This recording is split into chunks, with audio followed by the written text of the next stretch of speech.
செந்தமிழ் புலவர்னா யாரு? நீ புலவரா இல்ல நான் புலவரா? அத அடிக்கிறாங்களா பாடுறாங்களா? அவங்க எல்லாம் புலவரா? அவரு கிடையாது. அவங்க எல்லாம் கிடையாது. அந்த நாளையில வீட்டுக்கு வீடு ராமாயணம்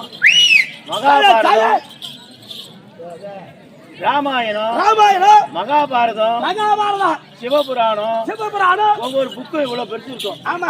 அத கையில வச்சு படிக்க முடியாது. கையில வச்சு படிப்பேன். சிக்கு பலவனு ஒண்ணு இருக்கும். சிக்கமெல்லாம் இப்படி இருக்கும். அதுல வந்து ராந்திர கொண்டு வச்சுட்டு அவங்க ராத்திரி பூரா படிச்சுட்டு இருப்பாங்க. அவங்கதான் செந்தமிழ் புலவர் பேரு. அவருக்குதான் செந்தமிழ் புலவர் என்று பெயர். அந்த செந்தமிழ் புலவரேனும் சிற்றவை வந்து நீங்கள் சிற்றாவை வந்து நீங்கள் உந்தியில் தெரிந்தவாறு எங்கள் உந்தியில் தெரிந்தவாறும். உந்தினா என்ன?